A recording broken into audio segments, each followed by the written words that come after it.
Okay, welcome to everybody. I think we can start now.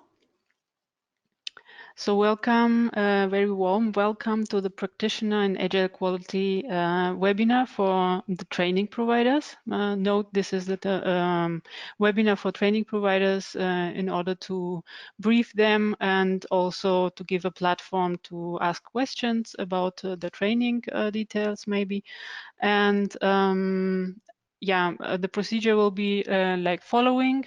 I would first present shortly about iSQI and then give a hand over to our experts, Leanne Howard and Mike Smith. And after this presentation, you will have the possibility to ask questions. Please type your questions and in the two questions, and then I can forward it to our experts and they can answer your questions. Okay, so please start.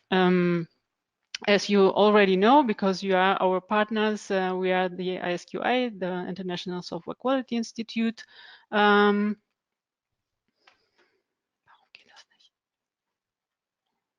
With our headquarter in Potsdam, Germany, and our branch in the UK and Netherlands and the US. iSQI is providing or has already provided more than 150,000 exams since 2004. Note that this year we are celebrating our 15th birthday, so stay tuned and follow our social media channels. We are providing more than 30,000 certifications per year in 6 continents and 100 countries and 10 languages, and working with more than 500 invigilators worldwide. Every information about the certifications and also trainings, and if you are interested also about IT articles about the new certifications, you can find on our website.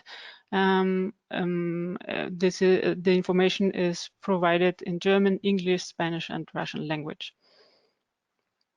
So maybe you can see our new certifications, the A4Q certifications. So we have just for 1 year the Selenium tester, which has enormous success and with big interest.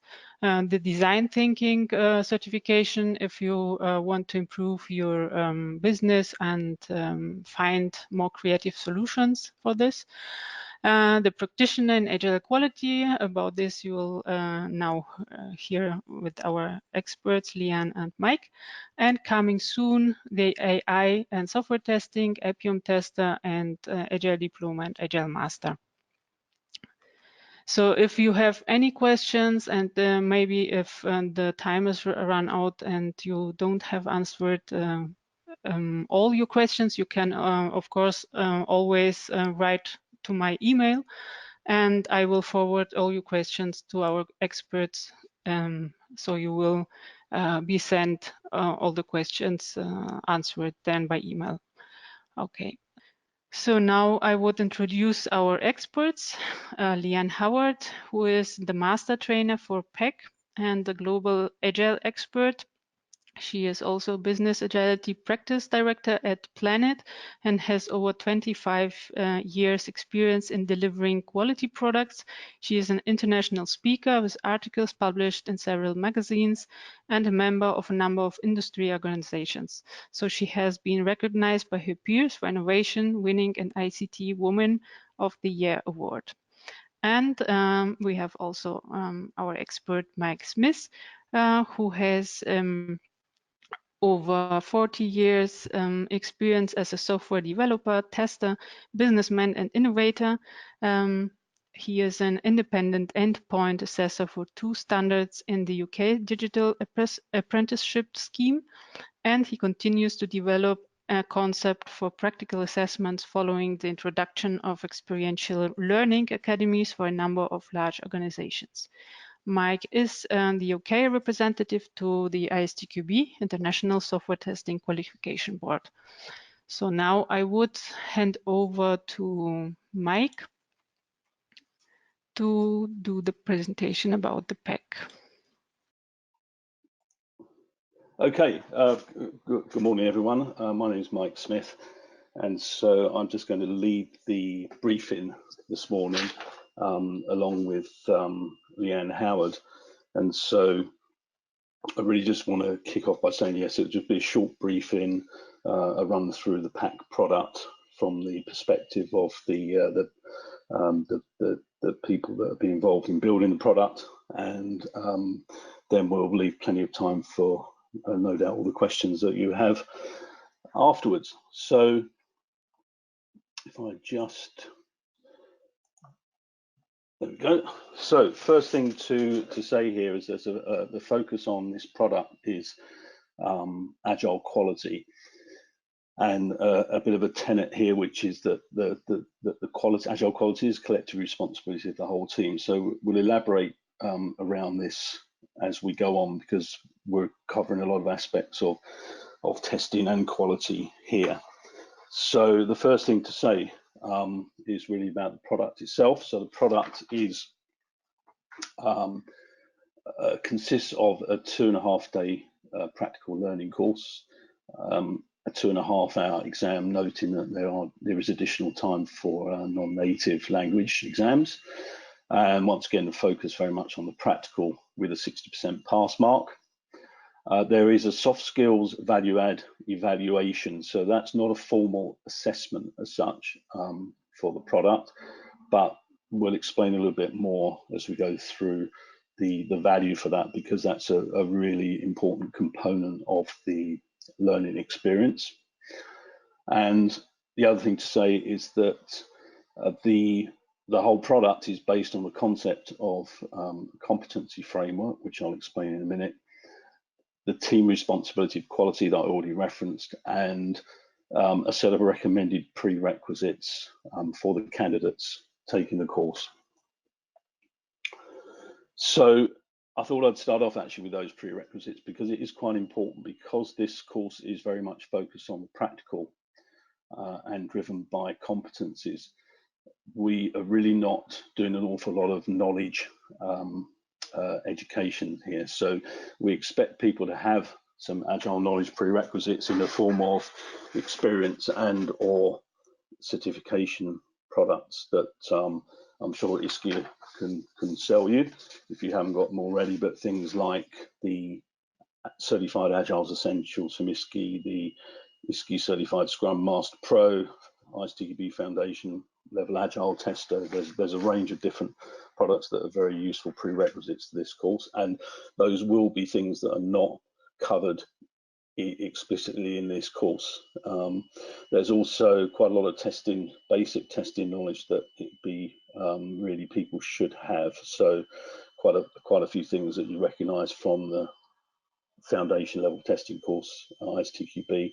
So test techniques, basic test terminology, the concepts of the difference between functional, non-functional testing, and particularly elements of performance and usability. So you'll recognize most of those. So those are prerequisites, and without some good prerequisites, then it will be a challenge to tackle the course and the exam. So I'd like to just talk a little bit about the competency framework that I'm sure you've probably all seen in some of the material about PAC. And this is quite a key differentiator from most other professional certifications. So the driver here is on a set of competency outcomes. So we really want to, we're not just assessing knowledge, as I mentioned earlier, we're looking at how we can assess, teach and assess knowledge, skills and behaviors that form together to prove that people are competent at being able to do something. So the evaluation and assessment at the end of during and at the end of the course, I'll focus very much on those. And it's split into a number of areas. So we've got a concept of a number of competency areas which are listed there, which I won't read through all of them. And outside of those, there are a series of outcomes that we would expect a high-level description of what someone would be capable of within those areas once they have done the course and passed the exam. And for each of those outcomes, a set of what we call competency requirements. So rather than a set of knowledge learning objectives with a typical traditional multiple choice exam, this is quite different, because at the end of it, you're saying that people can do something, is able to do something. So moving on, just a quick example here. I'm going to hand over to Leanne soon to explain a little bit about how the course delivers on those outcomes. And then I'll come back and talk a little bit about how the exam does. So there is one of the areas which I listed, Agile Mindset. So the outcome from that is that saying that candidate can put into practice all the soft skills appropriate to the Agile Mindset, aligned to the Agile Manifesto and principles. So candidates are expected to be able to, during the course, meet these competency requirements, and I've listed out a few of them in there. And so once again, I think I'll probably leave a little bit more to Leanne to explain a bit about how the course covers those. But that's just to give you a little idea. And I know that the framework, I believe, is published on the iSQI website, so you can see the whole set of these areas, the outcomes, and around about 50 competency requirements that are covered in the product. So at this stage, I think I will hand over to Leanne, if Leanne is there, so that she can actually give you some outline as to how the course supports these outcomes. Leanne, are you there? Hi, Mike. Yes. What I'd like to do is really talk about some of the key drivers of why we have taken this view of creating the course. And a lot of it is driven out of what we're hearing in industry surveys. And a lot of those surveys are saying organizations are taking on agile projects, and if you look at some of the surveys, they're talking about organizations which are 90% using agile. Then now that's not to say every project is agile, but one of the key things that is also coming out of those surveys is around the fact that organizations are saying they are doing agile, but they're not actually being agile, and the practitioners are struggling to understand really the benefits and the why of what they're doing. So they understand that they need to conduct a ceremony, for example, but they're not understanding what are the key benefits of conducting that ceremony. So we're actually missing out on a lot of the benefits that organizations could gain through using Agile. So that's one of the key drivers for putting together this training, so that we're actually focusing on not the theory, as Mike's said in his introduction, but we're really focusing in on the practical application.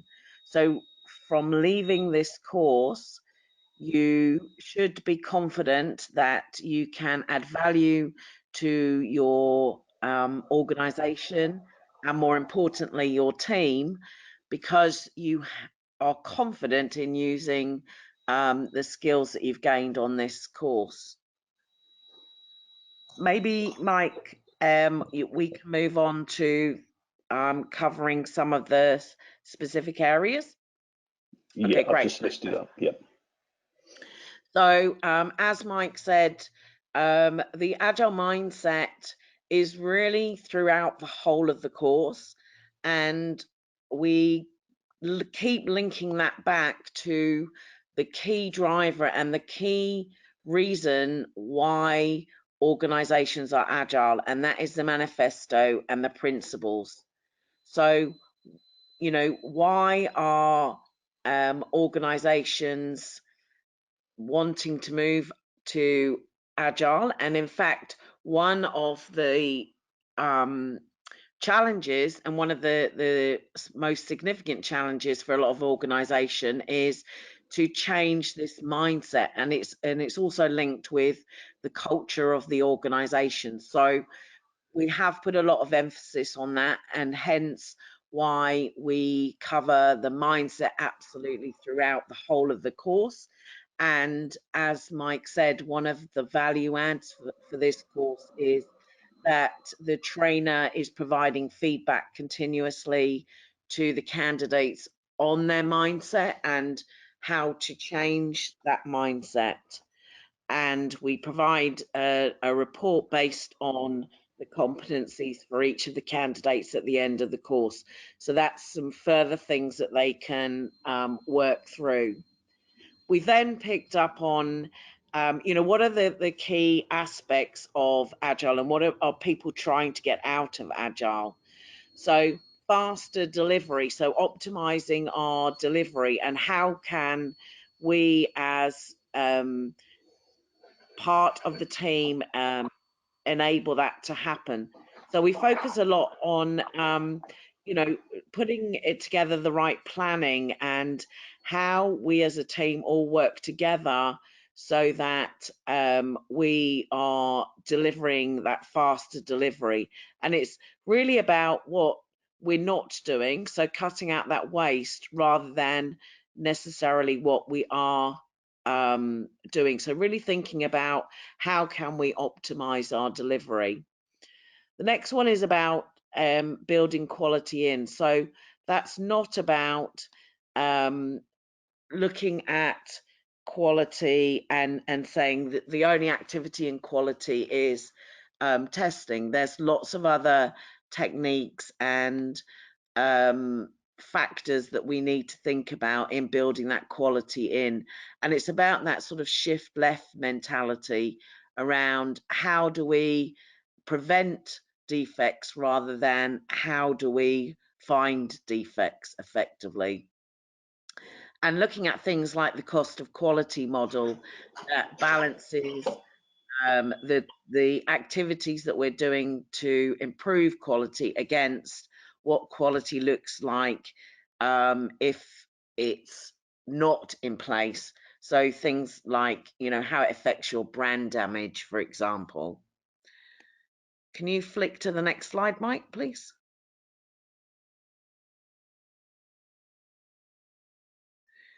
So underpinning that, there are a number of engineering principles, and organizations are very much now looking at how engineering can be brought into IT, and what are some of those things that we can use to allow us to make sure that we have adaptable processes and understand what those processes are and understand what the benefits are. So, for example, a lot of what I hear people struggling with is around estimation, and how do we stop the silos in estimation and agree an estimate for the whole team, which means that we are then all working together as a team to succeed and not just as individuals to succeed.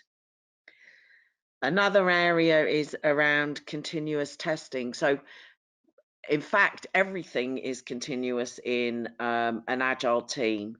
So what are some of those techniques that enable us to do continuous testing? So how do we make sure that we have the right resources, that we understand challenges such as regression testing? Again, that's a big discussion point in agile teams. So if we are delivering our code on at least a daily basis, how do we keep up with all of the regression testing that we need to factor in. And finally, scalability. So this is not a course about scalability, but we do need to understand that from the grassroots of where Agile came from, which was small teams working together, organizations are now adopting Agile at scale. So we touch on things like what's the difference and what's the challenge in working in distributed teams, and we have a nice little exercise that demonstrates how people feel when they're in a distributed team compared to a co-located team, and what are some of the challenges that we need to look at and recognize in scaling, and how can we overcome some of those challenges. So that's it in a very short nutshell around how we've positioned it.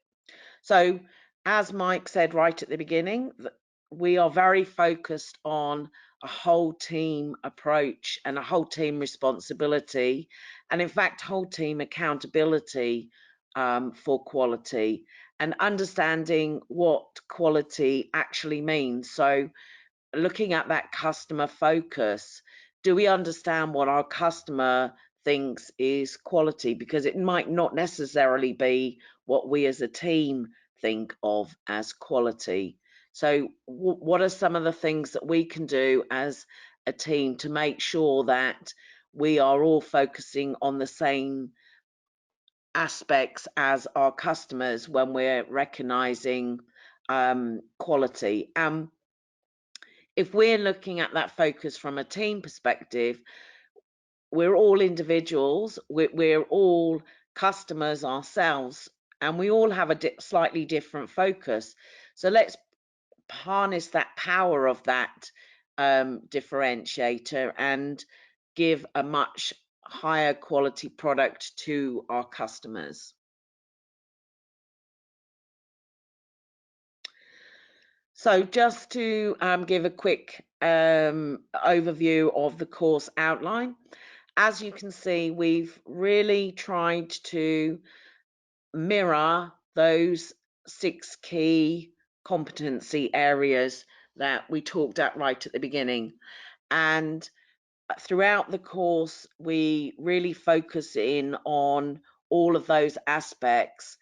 And as Mike said, it's very much focused on a practical application. So most of the learning is done through discussion groups, through sharing our experiences, and through practical exercises that happen throughout the course. So it's very hands-on experiential learning rather than talking about the theory. Obviously, we need to know that theory, but we focus more on the benefits rather than the mechanics of doing certain things. So as you can see, it's broken up. Oh, sorry, can you just go back one, Mike? So it's broken up in those key areas, just to keep the flow of the course running as we're trying to mimic. You would be working in your in the organization. There are a couple of additional key headings around planning, which is obviously critical, and around how we recognize when debt is happening and what we need to do to continually be keeping the focus and the visibility on that. And then, as Mike said, on the 3rd day, there's the practical exam, which includes the scenario, which I think Mike's going to cover in a bit more detail.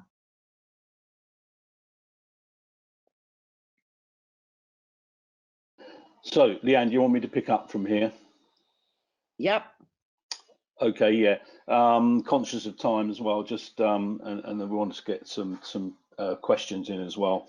And so just going through briefly here without all too much detail, but during the course, then there is this soft skills evaluation conducted really by the trainer, and the trainer has what I call a simple rubric to use against that Agile Mindset competency list, and able to really help, not just with saying with effectively assessing or monitoring the candidate, but also trying to help and assist them during the course to improve. So as I say, it's not part of the actual formal exam, so it's not assessed as a pass or a fail. And if I can move on, I'll just give a very brief example of what the trainer will be using to measure really the candidates against how they're doing against a particular requirement for Agile Mindset. So I'm not going to read through them all, but just to give you an idea of actually how they would be looking at. And there's also a list of do's and don'ts that the trainer will be focusing on with the candidates as well to help them measure their performance. So let's move on now to the actual assessment itself. And once again, as Leanne has already said, and I mentioned at the start, the focus is very much on the practical.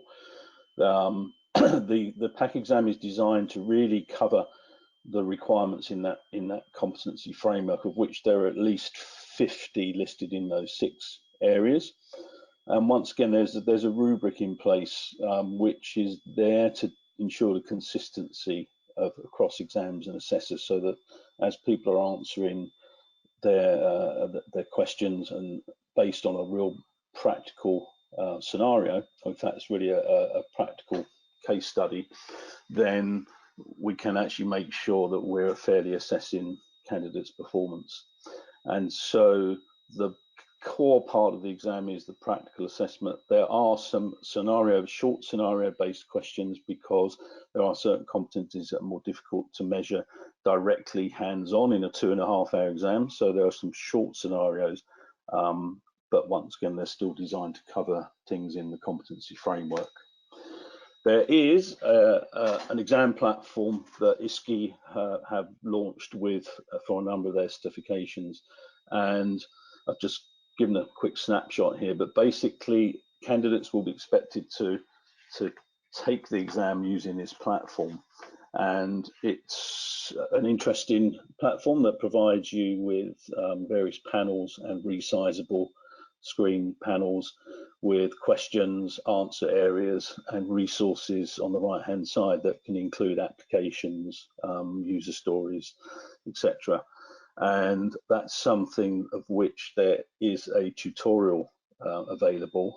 So that's something to talk more to ICT about if you want to find out more about that. There also, the ICT, I believe, have got some recommendations on sizes of screens and browsers, etc. What can work.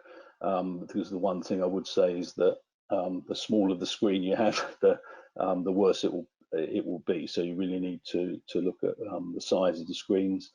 And there are also different options for sitting the exam. Once again, I think you need to talk to ICT about that, as to whether the exam is conducted via an on-site proctor or whether it would like to be done with a remote proctor, which is possible with this new platform.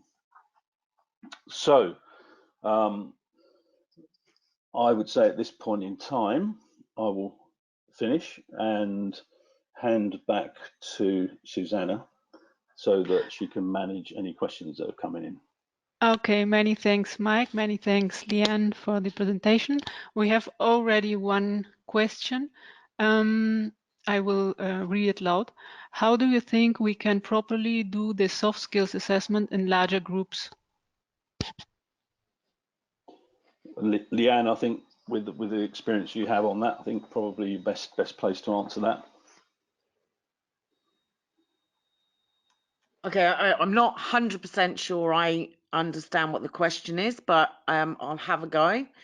So the soft skills assessment is done via observations.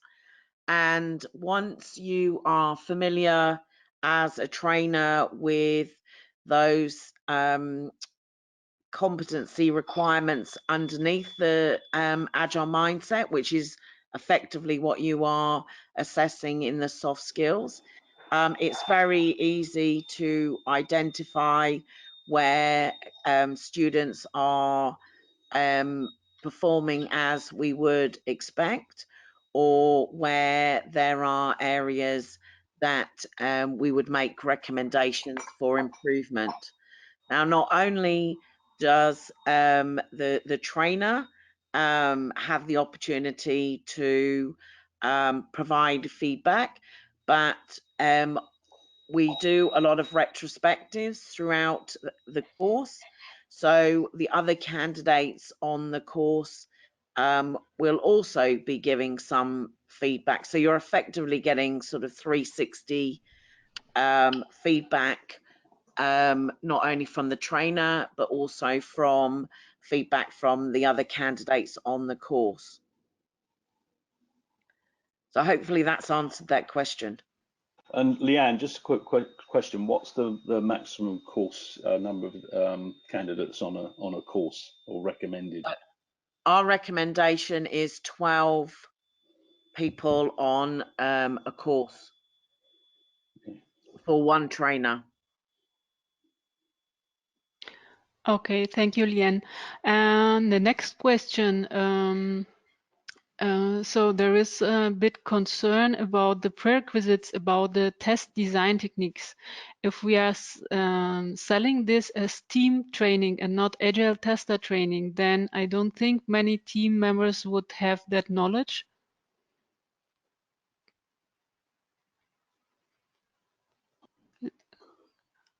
Could you answer, Leanne? Yeah, Leanne, what's your view? So my view is, whilst a lot of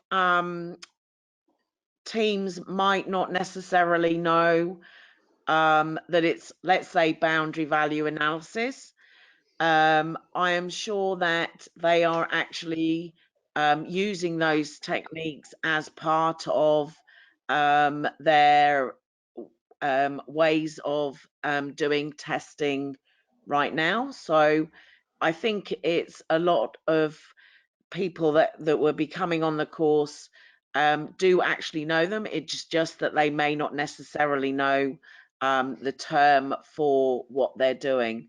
So they would, it's basically a way of, let's say, looking at how we would do testing. So, for example, if I have some business rules, you know, how would I think about testing those, rather than necessarily them knowing that the exact technique that they would need to apply. Yeah, and I would endorse that, Leanne, because, as you know, I actually assess quite a lot of people in the apprenticeship market in the UK, and developers and testers, and I quite often find that once they talk around what they're doing, they're actually using quite a few techniques, but they're not necessarily actually knowing them as formal. Okay, then we have here the next question. Did I understand it right? The exam will be executed by this exam platform in written form and not in MC format, right? Yeah, that's true. It is not. Yeah. Or Mike, do you want to answer? Yeah, that's a really important point. If you look at the difference between what is driving this course, which is how we're trying to measure competencies, and so we're trying to demonstrate that people can do something. So it's much more difficult to do that with knowledge-based assessments, multiple choice. So this is not based on that at all. So it allows us to, truly measure these competencies. And then the next question regarding the exam, does the exam ask for a task board to be drawn? Yeah, yes, it does. The next question, will there be a practical part at the CAT parties, which requisites, notebooks, etc., and yeah, which requisites will be needed? What for the practical exam? Yeah. Is that yes? So people will need to have their machine according to whatever configuration. I say I didn't list everything out there, and I think that's something that iSQI have got. I believe, Susanna, is that guidelines on the technology they will need to have to support the practical exam. Yeah. So we before the exam, you will be sent also, yeah, like a prerequisites, which yeah, which prerequisites you need to fulfill and so on, and techniques and which PC and screen size you need also. Size, Yeah, browsers. I think it's just referring back to the short answer I gave about the task board. It's worth saying, because we didn't get a chance to go into the detail, but the exam platform itself has a variety of tools available for candidates to answer their questions. So there's straight text areas. There's a spreadsheet area, and there's a very simple drawing tool as well. So there's a variety of tools, if you like, for people to answer questions. Obviously, some people will be more adept at using them than others, but so far, from what we've seen, this has been able to be used reasonably comfortably. There's also the questions, was not meant the exam, but during the course. Yeah, which prerequisites will be needed regarding on notebooks and so on for the course? If there are some prerequisites? Oh, I see. Leanne, what can you just elaborate on what people can use during the course? Are you talking about laptops, Susanna? Yeah. Laptops, notebooks, yeah. If there is, if there are some prerequisites or requisites that are needed, especially for the course. So there aren't any prerequisites over and above the prerequisites that we would recommend for the exam, but they do need a laptop during the course, yes. Okay. The next question. How many people have said this exam so far? Oh, okay. I can look at this and then maybe send you an email, because now at this moment I can't give you the exact answer on this. Okay, there's the question about the time of the exam. Can we do the exam later than the second part of the last day, for example, somewhere in the next week? Yeah, well, I'll answer that. The product is designed that way, yes. So although it can be run as on the third afternoon of the course, then it doesn't have to be. It can be arranged to be run separately, and it can be remotely proctored, or presumably it can just be straight proctored a week later as well. Susanna, is that correct? Yeah. Okay, the next question. Are there also, as in the old good CAT, web practical several sprints which you have to run during the training and also in the exam? So during the training, we have tried to mimic as close as possible to a real life scenario. So the challenges that teams have in delivering and understanding how to deliver quicker, which means in smaller chunks of work, and the fact that people need to be more technical than in traditional projects or ways of working. we have tried as closely as possible to mimic what happens in real life. So there will be delivery of partially completed user stories throughout the course. Yeah, and the exam tries to mirror that as well. Okay. I think, yeah, we can maybe make a last question, last two questions. There was the question also for requisites for during the course, for example, yeah, like live testing of a web shop, for example, or a configurator.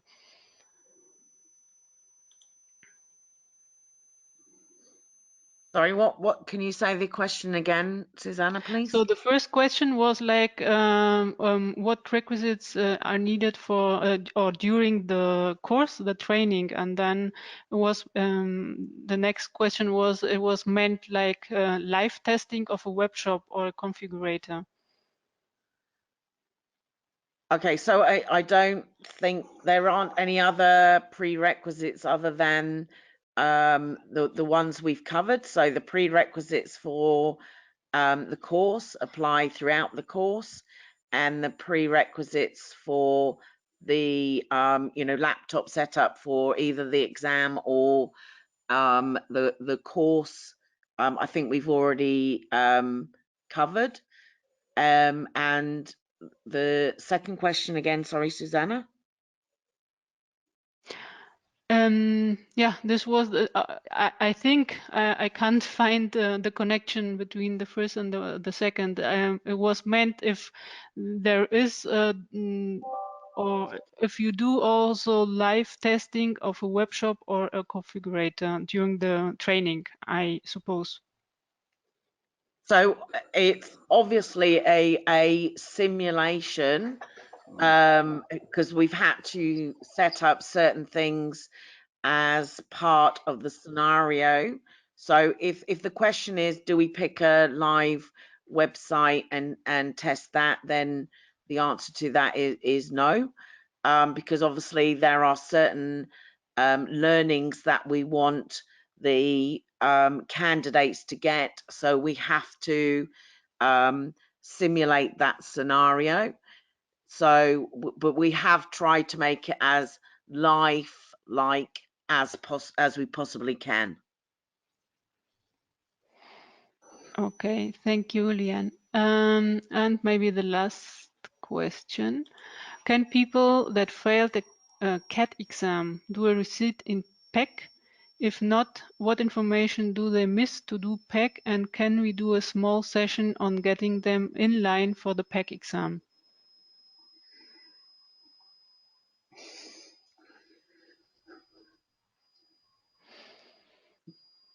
I think that's something you're gonna have to take offline, Susanna. I know that's not something anyone's really looked at all. So we've just focused on the new product rather than anything to do with what CAT was. So yeah. Yeah, I would say we will answer then per email in detail because the time is running out and okay. Perfect. So I think any other questions? I think it was the last question, if I'm not. Yeah. Hold on. Yeah, this was the last question. Okay. Perfect. So many thanks for all to attend this webinar. And this webinar is also recorded. So if you miss something, you can find it on our landing page, back landing page. Okay. So many thanks, Leanne and Mike also, and have a nice day all. Yeah, thanks for your time, everyone. Thank you. Bye. Thank you. Bye.